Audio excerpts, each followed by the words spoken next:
Hello दोस्तों, नमस्ते, राधे राधे। मैं आपकी साधना दुबे अपने यूट्यूब चैनल पे आप सभी का स्वागत करती हूँ। दोस्तों, साधना लोकगीत देहाती चैनल पे आप सभी का स्वागत है। तो आज मैं आप लोगों के लिए लेके आई हूँ एक पति पत्नी का नोक झोंक कजरी गीत। तो एक पति हैं, उनको नींद बहुत आती है, तो उसी में पति पत्नी का झगड़ा हो रहा है। तो वही गीत मैं आज आप लोगों के लिए लेके आई हूँ। दोस्तों, तो आप लोग सुनिए और आनंद लीजिए। तोहर सजवई से आवेला वो हाई पिया के तोहई जगाई पिया ना। तोहर सजवई से आवेला वो हाई पिया के तोहई जगाई पिया ना। तोहर सजवई से आवेला वो हाई पिया के तोहई जगाई पिया ना। एक तो सासू का झमेला दूसरे गोद में गदेला। एक तो सासू का झमेला दूसरे गोद में गदेला। तीसरे रोज रोज हो तीसरे रोज रोज के तो हई जगाई पिया कई ना वो दवाई पिया ना। तीसरे रोज रोज के तो हई जगाई पिया कई ना वो दवाई पिया ना। तोहरे सजवई से आवेला वो हाई पिया कई ना वो दवाई पिया ना। तोहरे सजवई से आवेला वो हाई पिया कई ना वो दवाई पिया ना।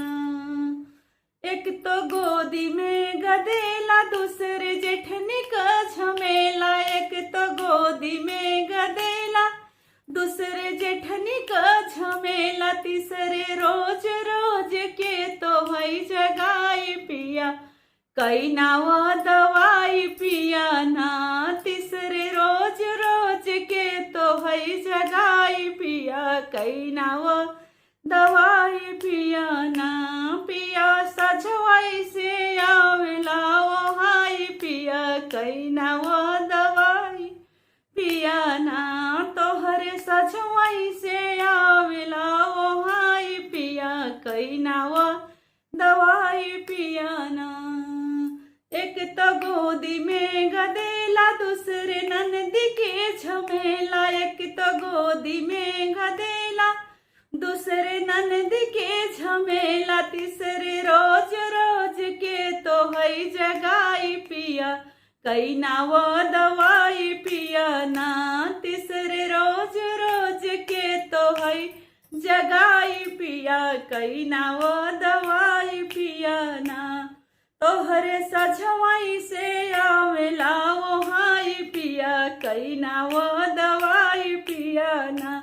तोहरे सजवई से आवेला वो हाई पिया कई ना वो दवाई पिया ना।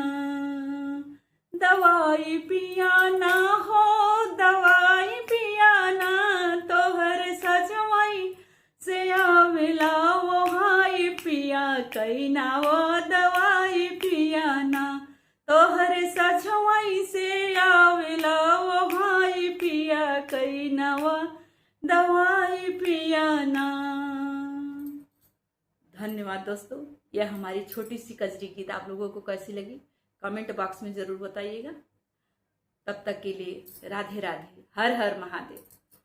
फिर मिलती हूँ ऐसे ही गीतों के साथ। तब तक के लिए